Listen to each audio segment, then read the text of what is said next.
Hello, everybody. Welcome to Crossing Boundaries. And today on Crossing Boundaries, this is hitting home. I am Yuval Ben Ami, travel guide and writer. I am with Aziz Abu Sarah, the author of Crossing Boundaries, A Traveler's Guide to World Peace. And during the next hour or so, we will speak of a book that is, to me, important. I will first describe the book, then I will say a word about its author, and then we will play a little travel game. The book is called A Traveler's Guide to World Peace. This is its subtitle. But in a way, I feel that it's a world peace guide to traveling. That, you have a lot of travel guides on the shelf, usually dealing with a specific location. This is a book that guides on how to travel. I myself consider myself a traveler, and yet this book enriched me. It gave me things that I did not have, and that I think many people would find very meaningful. It teaches how to travel anywhere you go in a way that is sustainable, in a way that is deeper.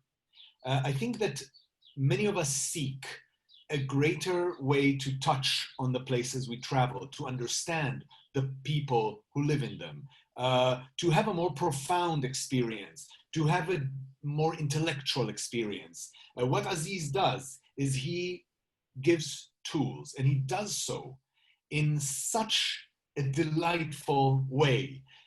He tells stories. Some of them are his own stories. Some of them are the stories of other people.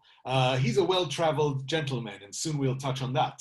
And so the stories come from literally all corners of the earth, every possible continent. And his positive approach and his very open approach to profound traveling can be transformative. Now, who is this gentleman? Where did his journey begin? Aziz, I have to tell you, I think of you as a journey. I think of your life as a journey. And you detail it in the book. I don't even know if you see how well you've done that. You came from East Jerusalem. You're a Palestinian from East Jerusalem. And your initial journey is to West Jerusalem. And in the beginning of the book, you speak a lot about journeying within our own communities and learning to see different sides of them. After learning Hebrew and coming in touch with the other side in your own city, you ended up traveling to the United States, which has been your base for many years. And from the United States, traveling in many different directions, doing work with National Geographic, founding MEJDI Tours, which allows your vision of tourism to be brought to others. And in this way, you have taken others with you on the journey. Today, we are speaking just before the former launch of your book.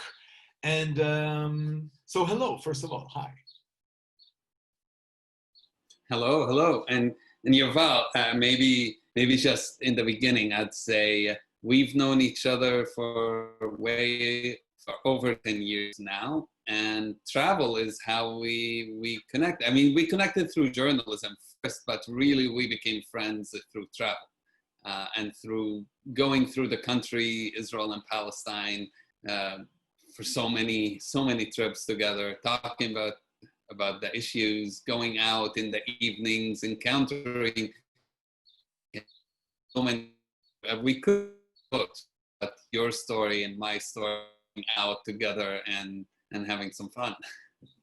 You know what's nice is I've been, a lot of the time we spent together, we were both guides. We were co-guiding or working. I was working in the frame of MEJDI. But you mentioned going out together in the evenings. And I think that a lot of my memories with you have to do with little adventures that were aside the work that we did together. Like enjoying different events, enjoying the urbanity of the cities that we were in, or nature. So yeah, I can say I'm privileged that I got to enjoy a lot of what's in the book firsthand. but you got to enjoy all of it firsthand. So let's talk about what's in the book. Let's talk about the journeys. Let's hear some stories.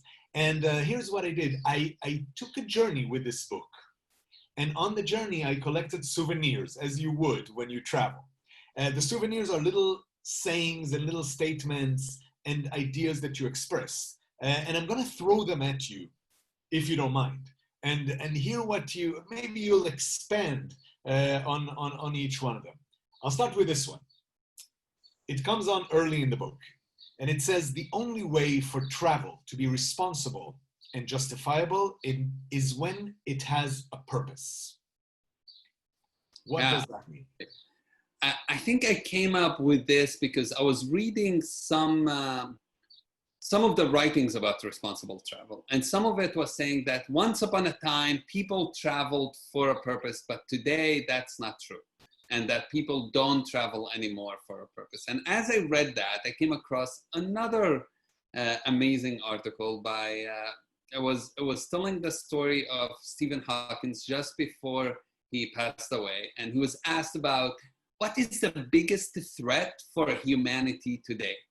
And he said, the biggest threat for humanity today is aggression.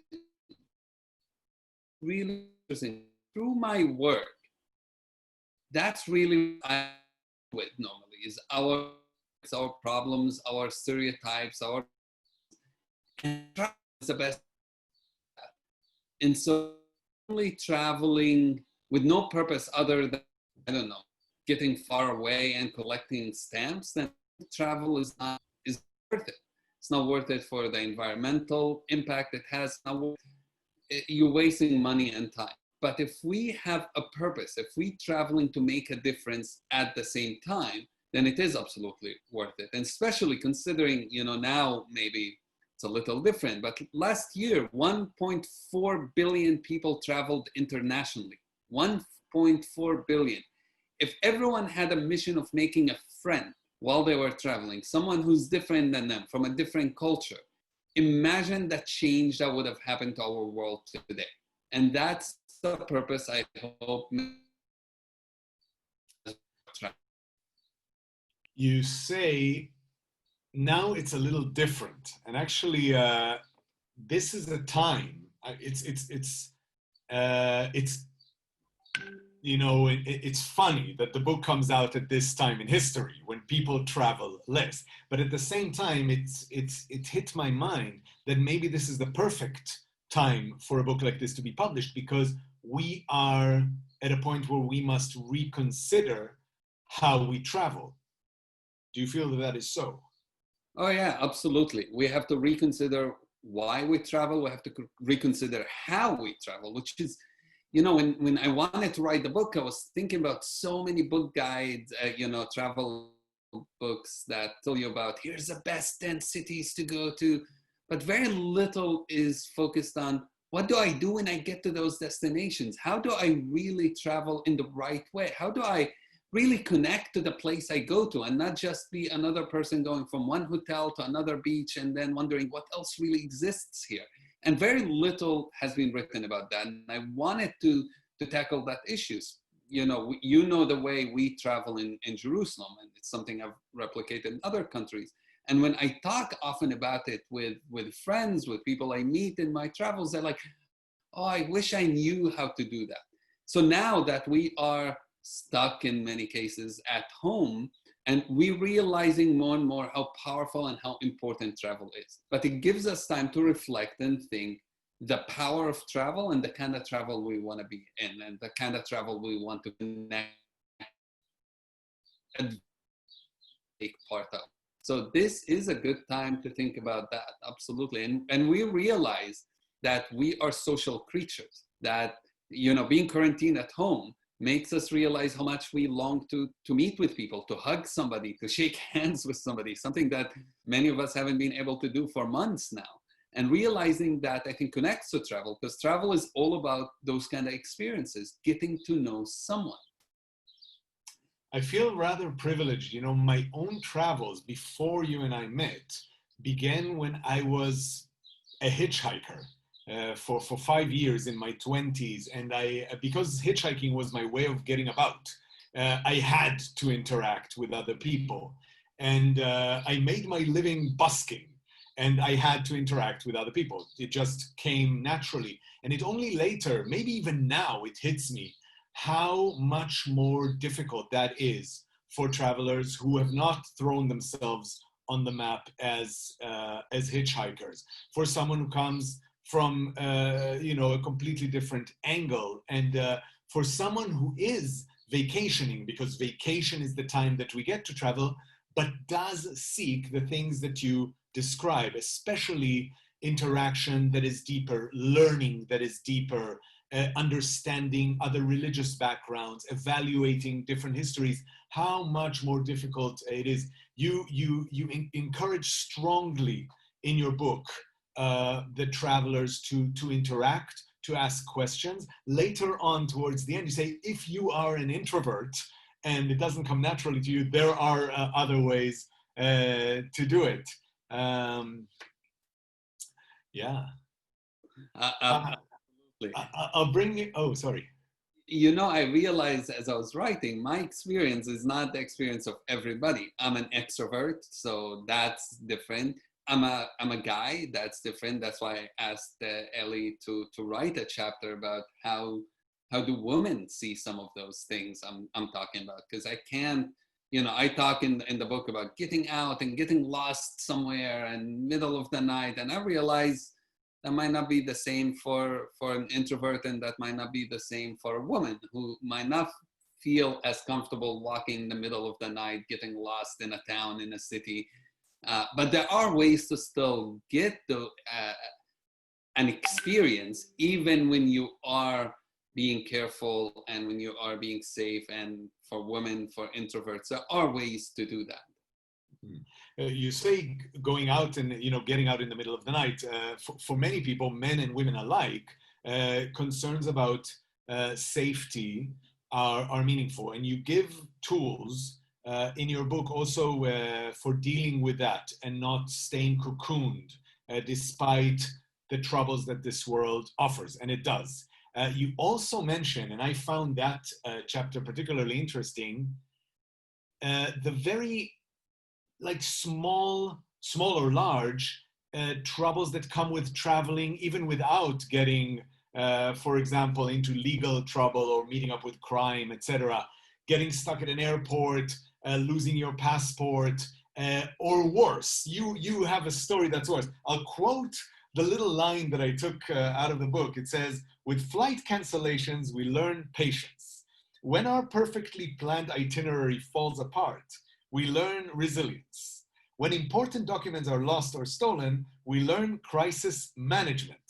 And later on you say, hold on, because that was also very, very nice, and I know that I have it, you advise, be relentlessly positive. It's good for your health and it's good for those traveling with you. But you also bring a story that goes far beyond a flight cancellation, something that happened to you in Egypt. Would you care to share it? Yes, I kind of feel like everything that could go wrong on a trip somehow has always happened to me, and there's a lot. Travel so much. Yeah, there's a lot to learn from it, and being positive through it is something I've definitely learned a lot from you. You're one of the most positive as things. I know when we traveling together and things go wrong, and you're like, let's think of how we get to the next level, how we get to deal with it. Let's not just dwell on it. So it's something I definitely have learned a lot from you as well. I did fly once to the wrong city because I booked the wrong flight that I wasn't proud of, making that mistake. But in Egypt, I was going to actually with Rami Al-Hanan, one of my very dear friends in Israeli, to get an award and a peace award for our work with the Parent Circle Bereaved Families Forum. And when we landed, they flew us business class. I've never flown business class at that point. I'm like, this is cool. I'm like being treated so differently. This is gonna be fun. And we land, Rami, an Israeli, goes into the Arab country, not a question asked. I, the Palestinian, get taken aside. And because Palestinians do need visas to Egypt, I was told, because I'm getting a word from the First Lady, not to worry about it, but somebody has forgotten apparently to inform the border control, it looks like. I had a letter of invitation. The police there didn't believe it. And so I ended up getting arrested and thrown into prison. And that was quite scary. I was put in detention. I didn't know how long I'm going to be there. I didn't know if they're going to send me back or not. The people who were in prison, this is Mubarak era, people who were there were telling me horrifying stories. There were, the place was overcrowded, beyond overcrowded. I mean, there were maybe 20 beds and I don't know, 50 of us. So the rest of us had to sleep on a ground that I believe have never been cleaned before. One bathroom and one sink in the bathroom to drink from if you want water. It was everything that could go wrong went wrong. And even through that, like you said, you just have to stay positive and hope for the best. And eventually I spent the whole day there, and eventually late in the night, somebody came and got me out. I have hold on just a second. I will, sorry, take care of the acoustics here. I have this philosophy or kind of a notion that the worst your travel experience is, the better the story you'll have to tell afterwards. Or in general in life, the worse your situation is, the better the story you'll have to tell afterwards. And interestingly, it seems like mishaps that take place when you travel are the stories that remain with you for a lot of people, possibly because they force you to ask, to talk to locals, to sometimes be hosted by locals, right. To benefit from the hospitality of the local culture, and also because they are anomalies. And so they turn a visit into a journey, they turn a journey into an adventure, and they create a narrative to your experience. Not that I wish mishaps or definitely imprisonments on anyone, but that really hit home when you wrote that. It's true. My first positive experience with a police officer was in the United States. And it was because something went wrong. Like you said, I lost my documents in New York and in the airport, and I was terrified. I didn't have at that point any normal passport. It was a travel document, Israeli travel document. And losing it would have been a nightmare. I don't know even how I would have done anything without it. And so I was on the verge of crying. And I went to the police officer, and normally I'm not, being in Jerusalem, police officers normally are not that helpful. And I went to the police officer in the airport, and I told him I lost my passport, and he went all over looking for it with me. And eventually, after half an hour, I found it, and he helped me pass the lines of security, and was just so sweet guy. And at the end, he looks at my document and he finds out it has the Israeli symbol. And he's like, "Oh, you Israeli?" I'm like, "Well, not really. I'm Palestinian. This is not even a passport." And he goes, "I'm Jewish." And so we starting to talk, and his political views and mine were very, very different. But at the end, we ended up hugging each other, which is maybe the only time I hugged a police officer. And it was my first positive experience with a police person who helped me get my passport. And it's a story that stuck in my mind. Now, at the moment, I was horrified because I thought I'm going to get stuck. Israel will not issue me another travel document. Where am I going to live? I'm going to end up like that movie Terminal where Tom Hanks lives in an airport. I'm going to be doing the same. I was really terrified of it. And it ended up being one of those stories that I will never forget. I'm thinking about you, acknowledging your identity to the police officer, and him responding with his identity. And so much of the book, if we were to put it in a centrifuge, there will be this layer that's very meaningful, which is about the identity that we come with as travelers, as tourists to a place. Sometimes also prejudices, and then the identity of the people who surround us, and how there is a mutual impact. You focus, of course, on the impact on the traveler, because you seek, I believe, for the traveler to develop a way of having the best impact on themselves and actually on their environment.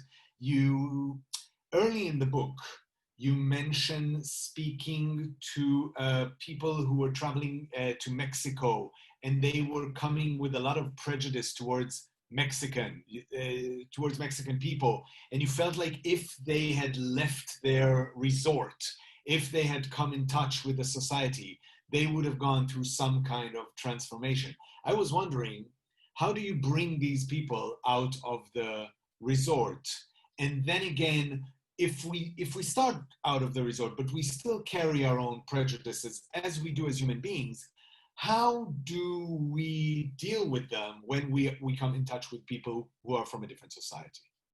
Right. The story you mentioned was in Mexico, in Cancun, and I met these four people who just kept saying horrible things about Mexicans, not realizing, I think, somehow that they were in Mexico, and I had a conversation with them about it. It's something that, though not unique to those four, and I've seen it in myself. I write in the book, my first time coming to the United States, I had a lot of misconceptions about many Americans as well, and I had to learn to face my own prejudices. So it starts with us all acknowledging our prejudices. How do we do it? Is to get out and to start meeting and taking action, taking part of the trip, asking questions like we said earlier, not being shy of asking even hard questions. Sure, be respectful and all of that, but we should not just step back and be like, oh, well, I'm here to watch. No, we need to be involved. And on our tours, one of the things we do, we go have meals with people. So when you travel, you can book a cooking class with a family. That happens now all over the world. These kind of trips have become more and more common, where you don't need to just go with a guide who'll tell you about things. You can actually meet normal people, eat with them, have a drink with them, visit areas that are not just the touristy area. This is in Egypt. This is an area called Garbage City. I'll tell you, it's one of my favorite spots I've visited in Egypt, because you see real Egypt when you go there. And you see innovation, you see resilience, you see Egyptians doing incredible stuff. 80%, 85% of the garbage that goes here gets recycled. In the best European country, that's about 25 to 30%. So these Egyptians are doing much better when it comes to recycling than the most developed countries. But we don't get to see that because we too often just stick to that itinerary and the top 5 sites in the city, and we don't want to step out of it. The moment we do, we'll face our prejudices. Yes, we all have them. You have to be willing to accept that, and then be willing to ask questions that will push you outside that comfort zone. When it comes to places like Garbage City, when it comes to places that people wouldn't naturally travel, especially say in Cairo, you have your pyramids, you have the must-see, and you, on one hand, you encourage people strongly to move out to places that are less touristy and are less familiar. You speak about towns around Barcelona that are trying to draw tourism, and it's hard for them. On the other hand, later in the book, you speak also very strongly against poverty tourism, and you are very cautious about even travelers who are coming to volunteer and do good in places that they're beyond off the beaten path. They are places that are suffering and are troubled. And the line is really thin, I think, between poverty tourism and stepping out of your comfort zone and going to areas that are not the normal touristy attraction. And the difference is, one is how these trips are organized and who's organizing it. So when I was in Brazil, I wanted to go and see a favela, but I didn't for a long time because I felt me going as spectator to just watch a favela is disrespectful. I'm going to see how poor people live. And I don't want to do that. And I remember even when I was in Louisiana, New Orleans, there was an advertisement once that I saw when I was there. I couldn't believe it's true. It says, get on an air-conditioned bus to go and learn about the effect of Hurricane Katrina. So that's horrible. Get in this comfortable bus to see how people suffered. But don't worry, you won't even have to worry about the heat. It's air-conditioned bus. So I ended up eventually going to a favela, but I did it differently. I did it with somebody who's from there, somebody who hosted me to be there, to be a guest there, not just to be a tourist in that place. I asked whether I should or shouldn't bring my camera, and the answer was no, and I'm okay with that. And it ended up being an incredible educational experience for me, and I write the whole story in the book. So it depends how you do it and with who. And so when you book a tour to go to these places, ask who's running this tour. Am I just coming in a bus and watching people and taking photos of them? Am I meeting them? Are they benefiting financially from this? Or is it some big company, you know, making the big buck out of it, but the people who live there really won't benefit whatsoever about it?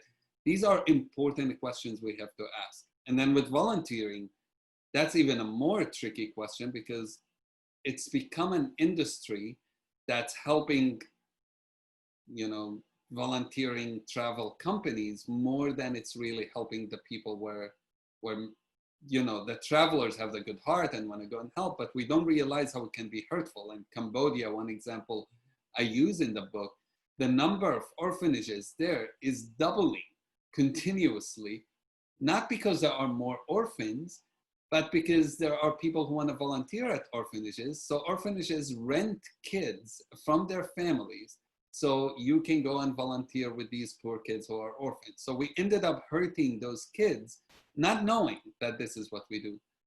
I think we have to do a bit more research before we travel. We can't just make a phone call to a company, book a tour, and that's it. We have to look at what's happening. Is volunteering this area right? What organization I'm volunteering with? What are the experiences? What's the rating? Know a bit more before we head to the place we go to. We can't just travel knowing nothing. I'm thinking of another thing. It's actually a word that I don't know if I noticed in the book, but it defines very well the MEJDI model, and that is holistic. I'm thinking of my experiences when I lived in the United States, and I lived in Boston for a while in a fairly, not a very comfortable, but fairly comfortable middle-class neighborhood of Boston. I was very, very interested in seeing other sides of America, but I didn't want it to be poverty tourism. I didn't want it to be, you know, I was not to seek the exotic, but to do actual learning. One way to do it was to see everything, including the places that are most struggling. I remember once my sister flew into New York, and I came in by bus to Chinatown, and I decided to walk on foot from Chinatown all the way to JFK. And by doing that, I passed through all of the heart of Brooklyn. And actually I saw Brooklyn struggling in the early aughts. But that's something that comes to doing things in the holistic manner. And what we do with the tours that you designed in Israel and Palestine is holistic. So yes, there is a visit to a refugee camp, and people see a situation in which people are struggling. But the focus is also on that, not specifically on that, so that you get a broad picture in which this is. And it also doesn't make the society, it doesn't identify it entirely with its struggle, because we go to a poor country and then everything is the struggle. But you know, you saw before, we see other sides of Palestinian society and of Israeli society. So that is something very, very nice.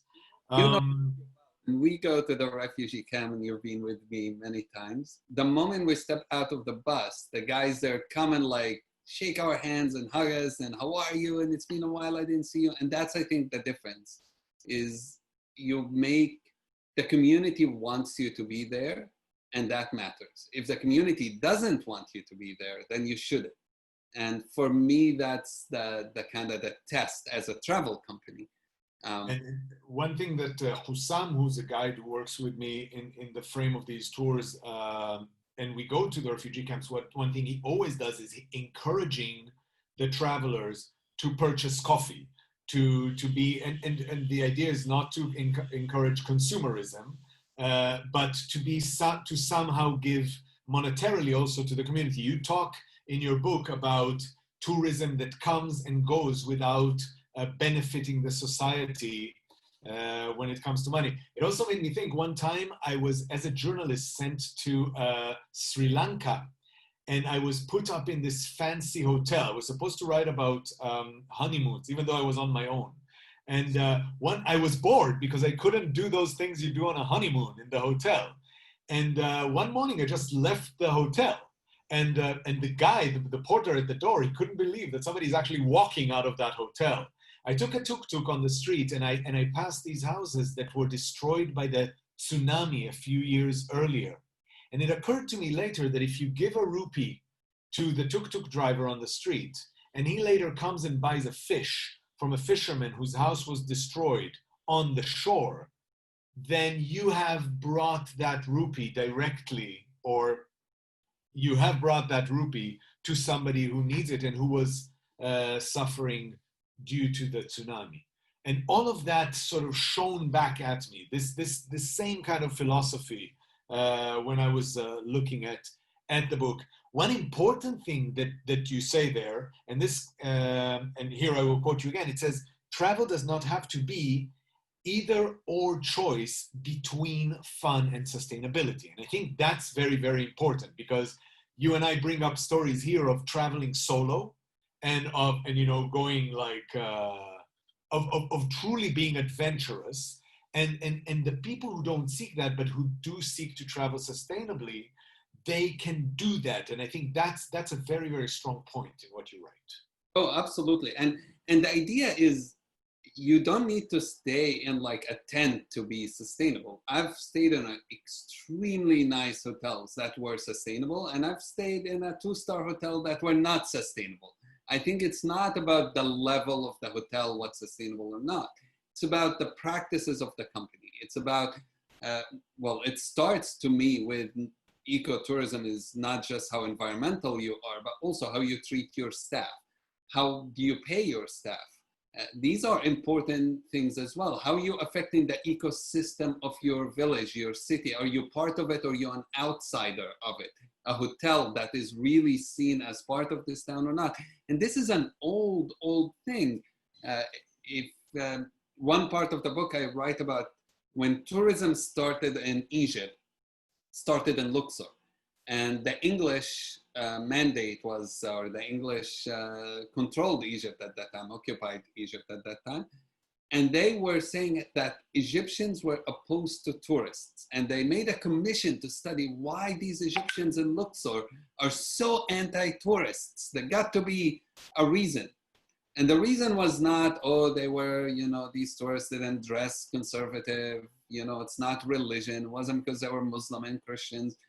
It was because they felt that tourism was helping the 5-star hotel in the town, and that was it. None of them were benefiting from that. So they were okay with the 5-star hotel, but they weren't okay that none of them benefited from it. And so when we travel, we still can have fun. We still can go and spend a day on the beach, but it can't be only about how much fun we have. And the fun we have shouldn't be at the expense of the people who live there. And when it is, if the locals are not happy, you as a traveler eventually will not be happy. Look at a place like Barcelona today, where locals are openly saying, we don't want tourists here. And you have cuss words written every word about F tourists and things like that. If locals don't feel they benefiting from it and tourism is affecting them negatively, eventually your experience as a traveler is not going to be fun.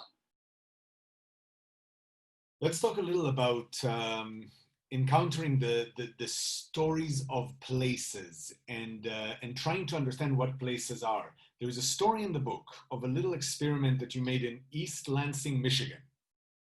Could you tell it, please? Yeah, I was invited by the study abroad program there to do a workshop about how to run study abroad programs and to kind of give ideas to professors and travel abroad professionals.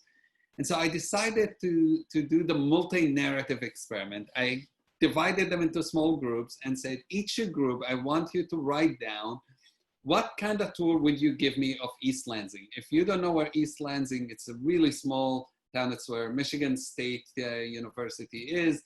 And they each sat on the side, wrote down the things they wanted me to see, what's the highlights of East Lansing. And when we came together and put all these itineraries next to each other, we were all surprised, or they were all surprised, that it was not an identical itinerary. With a small town like this, you'd think the major 5-6 things would be definitely the same. And there were a couple of things that were similar, but there were quite a few things that were different. And they realized, as we're talking, that every town, every village, every city we go to has more than one narrative. And people there have more things that will tell you to see than what you already have heard. So just because you've read something in a travel book, that's not necessarily the only highlight. So for example, one of them wrote about the importance of going to this famous ice cream place, which I tested out and was incredible. Others talk about some stuff at the university, at campus, which we went and saw. Others thought it's important to learn about the recent issues with the gymnastics scandal in the university. And it was just so many different things. And I've come across this before, I have to say. I remember being at a big accelerator meeting with one of the biggest tour companies in the world. And I was told by the guy there that the concept of multi-narrative, this is one of the high executives, the concept of multi-narrative works in a country like Israel and Palestine because you have two clear narratives, but doesn't work in London, where he was from, doesn't work in France.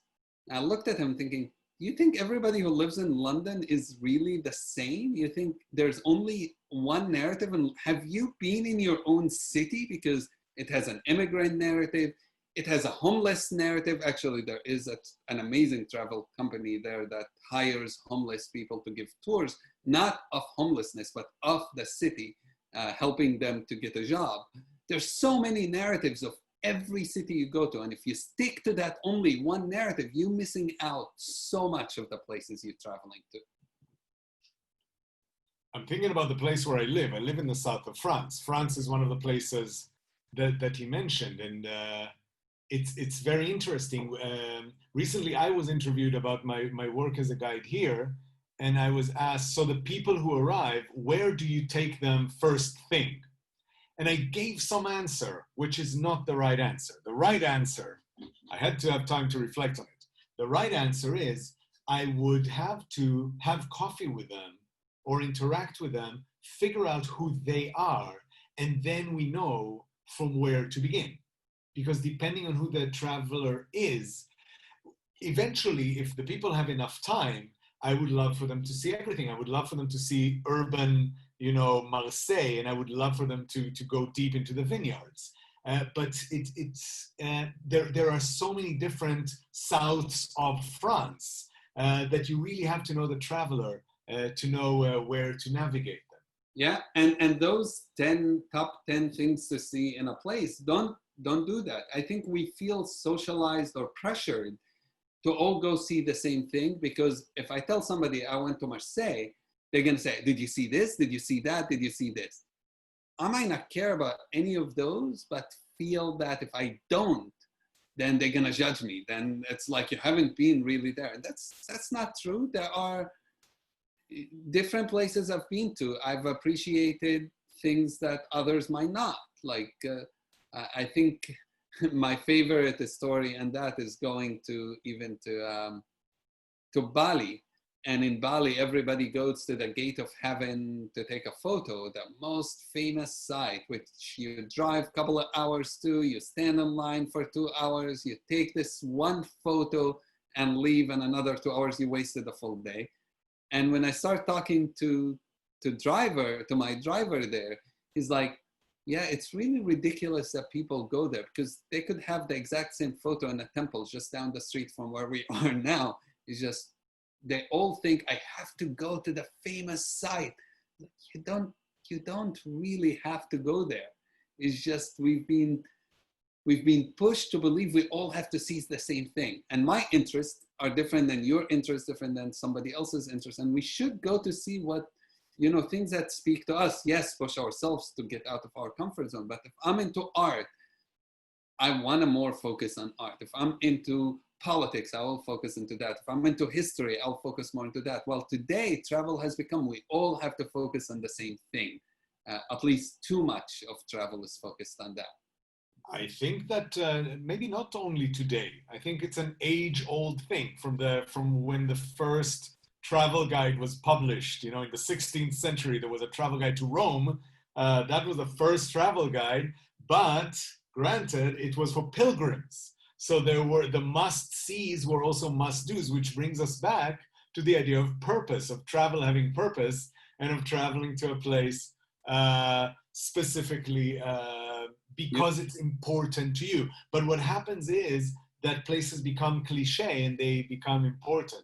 Funnily enough, tomorrow I'm taking my daughter to Paris. Here in France, by the way, the situation is very, very calm and you can actually travel a little. So I'm taking advantage of that because you never know what's going to happen. And my idea was, it said in the paper that you can now not take the elevator up the Eiffel Tower. You have to walk it. And I said, okay, that's cool. I'm gonna walk it with her, with my daughter. She's 2 years old. I'm gonna carry her. She hates walking. I'll carry her all the way up and I'll write an article about it. And then when I was gonna buy the ticket online, it turns out as of yesterday, the elevator works. But at this point, I've already read Crossing Boundaries by Aziz Abu Sarah. And I thought, I'm gonna go up the Eiffel Tower anyway. I'm gonna find a way to do it because my journey would need to have a purpose. And then I thought that this journey actually has several purposes. I'm going to Paris to show my daughter Paris. I'm going to Paris to experience travel on my own. I'm going to Paris to go up the Eiffel Tower through whatever means is now allowed. I'm going to Paris to see friends. And I'm going to Paris to see family. So in a way, travel can have more than one purpose, and you also discover purposes as you travel, which I'm sure is your experience. You don't know what the purpose would be. You don't know what you will discover. This kind of openness that you speak of is very inspiring. Yeah, and when I traveled to Paris, Eiffel Tower was awesome. I enjoyed it. But when I went out to the neighborhoods, that was my favorite thing of going to Paris, is just going out the neighborhoods. I met some Moroccans. I met people from all over Africa, actually, smoked some hookah, just sat down and had conversations with people who were so generous. You know, Paris doesn't have the greatest reputation of generosity. And I found the moment you leave the downtown Paris, which is overrun by tourists, and go a little bit out, you will encounter a different Paris. And that's true here. I think, you know, we started talking about traveling locally, and that's what you're doing right now, Yuval. You're traveling locally within France. And I think with coronavirus, many of us, whether in the United States or whether in Israel and Palestine or anywhere, have to start thinking about what does that travel locally mean. You know, we travel so far away to meet indigenous communities in Chile.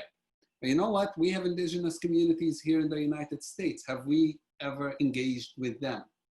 We talked about political rights and so on in another country and travel, but have we looked into the history of civil rights here and done a trip on that? This is, by the way, what MEJDI now is working on, is thinking about what kind of local travel we can develop and what kind of trips we have to look at in our own village. I lived in the DC area for 12 years. It took me maybe 8 years before I went to certain neighborhoods to certain museums to see, like Frederick Douglass Museum is an incredible place to go to in the DC area. Not many people go there. And so one of the first trips I created in the United States was within Washington, DC, going to to these neighborhoods that we often don't travel to, that often kind of left on the side, and to Frederick Douglass Museum, or to talk about issues that in our own town that we don't talk about, in our own cities. And I think travel locally is very powerful because it touches on things that are important to us, and it pushes us more than any other travel outside of our comfort zone. You know, if you in Paris, far away as a Palestinian, whatever the issues are, it's not personal so much, you can ignore it. But if you are in your own city and you are dealing with, oh wow, this is what's happening here, it can be rougher, it can be harder to face those realities. So travel, this is a book about travel, but it's not really only a book about travel. That's, I guess, what I'm trying to say. What would you say to people? Earlier, I asked you about the people in the resort in Mexico who were prejudiced and very vocal about it. But not necessarily that. People who are simply, they lack perhaps the urgency to travel differently. When you speak of traveling locally, they're disappointed because they would want to venture further. When you speak of seeing the 11th quarter of Paris rather than the Eiffel Tower, and engaging with people rather than with the must-sees, they feel like that would be a waste of time. How to get them out of the X? Because I feel like many of the readers who will reach for your book, and many of the readers who will read your book, are people who have this need, and you provide them with tools. But what about people who don't sense the need? Yeah, I'm not saying don't travel internationally. I'm saying start at home. The truth is, unless you practice those principles we are talking about first at home, you will not do it when you are far away. If you're not willing to meet your neighbor, if you're not willing to explore the towns in your own neighborhood, in your own city, if you're not going out of your way here, you're not going to go out of your way in a place that is so different, or you're not going to really truly explore it. So I know for me, when I mentioned earlier, I love Vietnam. Vietnam is one of my favorite destinations. I've been there many times. And I realized at some point, I'm going thousands of miles away to learn about Vietnam, when the DC area has one of the largest concentration of Vietnamese immigrants. I've never met with a Vietnamese before. And I thought, I've never been to a Vietnamese even restaurant before. And I'm talking about my dream of going to Vietnam. That's absurd. So I decided I'm gonna start to meet people here. Now, one of my good friends in the DC area is Phi. He's a Vietnamese. He's fantastic. We're friends. We cook together. We eat together. We drink together. And that made a difference for me, is meeting somebody at home. So if you see travel as a relationship building, if you see travel as, not just collecting photos, but collecting friends, then travel at home is so powerful and is so important. And it will help us to become better travelers when we travel abroad. It will help us understand those things. I see Shannon, Yuval Shannon is saying we're getting a couple of questions. Okay, let's do that. Here, I don't know if you wanna check them out. So let me see. She sent me one that says, when did I start looking at when do we start looking as travel as learning opportunities and not as pure entertainment experiences? Was it on a specific trip? What is the next place they want to visit and why? Okay.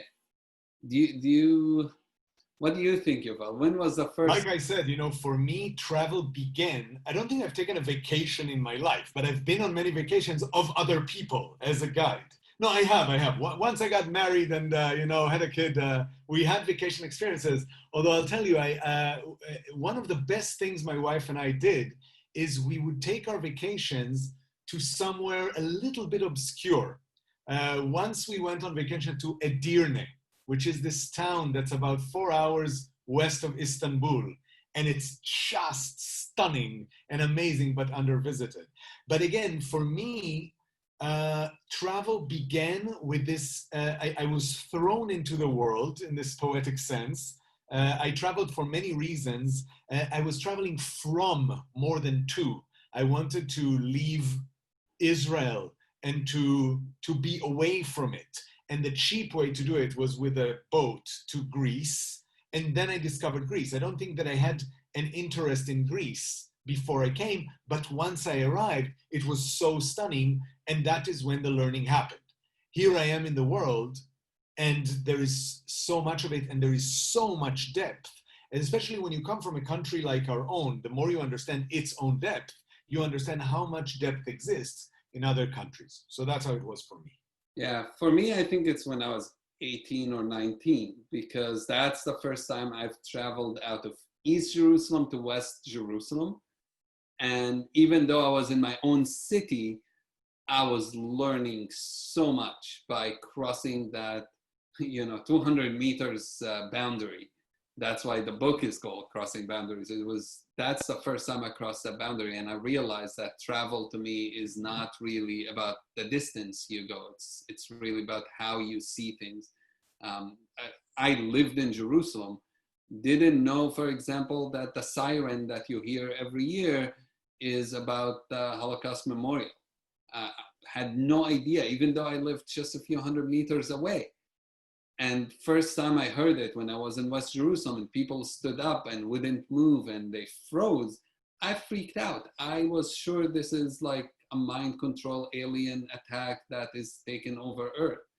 And that tells you how little often we know. So that experience of facing my own ignorance had made me realize I never want to go somewhere that I don't learn about.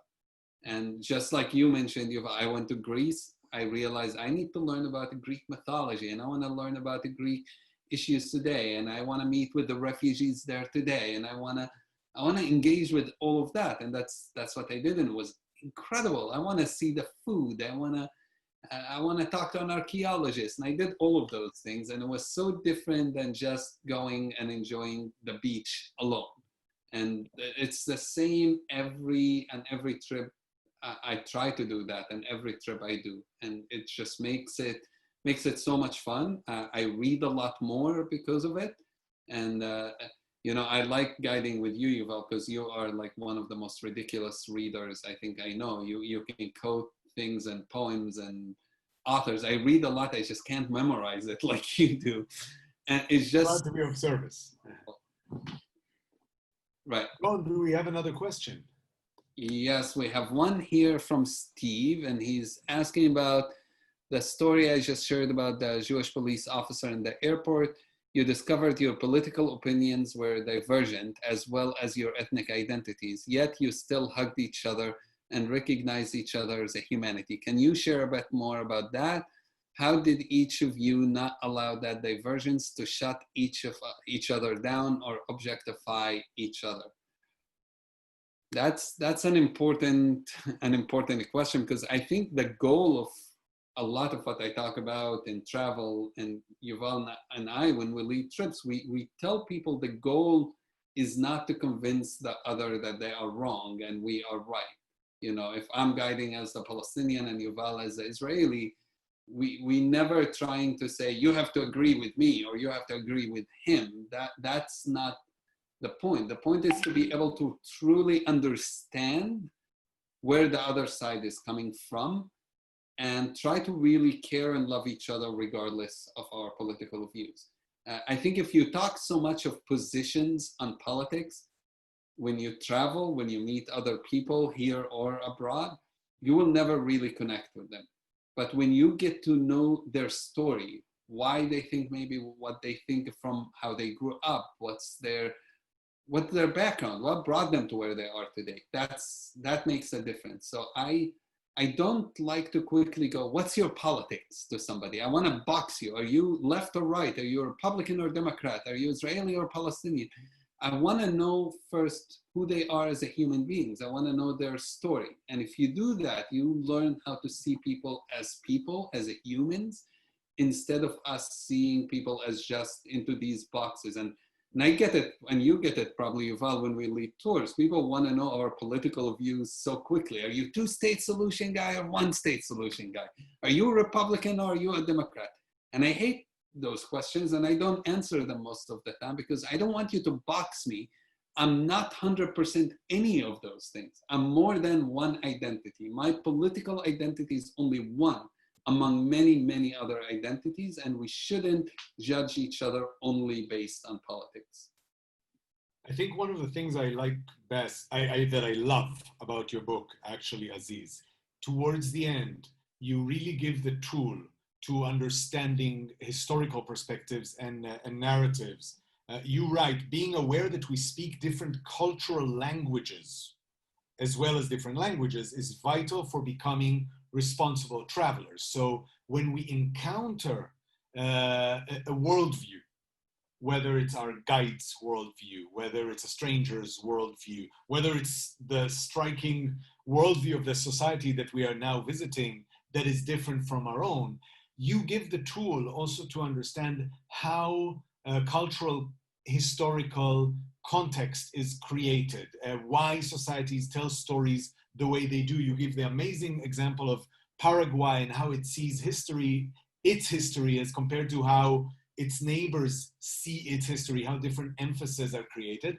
And another thing that I think touches on that question and that you highlight is the idea of kindness.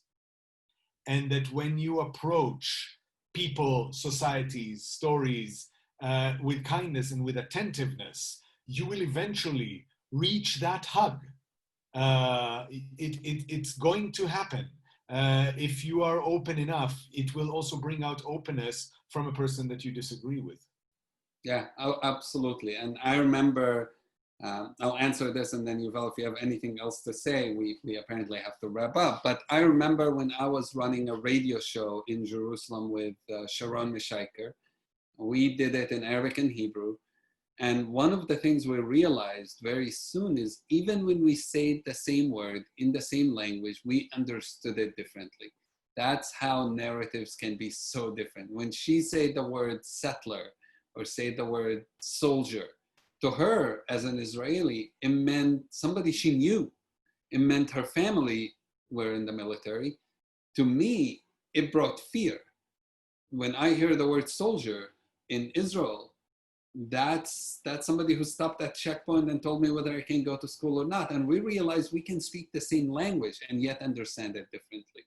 So the cultural aspect and the background of what we feel and what we think and the context that each even word comes with is so important. And too often we become offended too quickly, not realizing there's a background to it. And let's ask each other about that background and get to know the story instead of so quickly judging people based on how they reacted to something we said or their political whatever view is. Wonderful. Thank you very much, Aziz Abu Sarah, author of Crossing Boundaries. Before we finish, Yuval, we have to go through a couple of things. Okay. One, if we can go to the PowerPoint, this is the winner of last week photo contest, which was about friendship. Since Yuval and I have been friends for a long time, we thought we'll make the discussion about friendship, and it's walking hand in hand along the Falaj. Falaj is an ancient irrigation system in Oman, another one of my favorite countries, which I enjoyed designing trips in that destination. Next week, we will be, the winner will get a copy of the book we discussed today, my book, Crossing Boundaries, A Traveler's Guide to World Peace, which is now already on sale. To yesterday or the day before already was on, you can get it. And next week, we are going to be looking for photos about markets, shopping, things that has to do with markets, because our discussion is going to be about the economy, especially today economy in Palestinian business communities, and probably we will go also into Israeli business communities. How did COVID impact those two communities? And we'll have some amazing guests for you. So please join us again next week at 1 p.m. on Thursday, July 23rd. And I think with that, oh yeah, one more thing for those who want to join again. I have another event tomorrow that is also about the book, but it's gonna be, here's the link to it, and Eventbrite. Email us and we can send it to you as well, and it'll be a different conversation also connected to the book. I see Shannon already posted the link, so you're welcome to join us again tomorrow at 12 o'clock Eastern time. And thank you so much for joining us. Thank you, Yuval, for hosting me today and being my partner in talking about the book. This was a lot of pleasure, a lot of fun to just hang out with you. Yes, hope we can do it for real very, very soon. Thank you, Aziz. Keep smiling, and thank you all for being with us.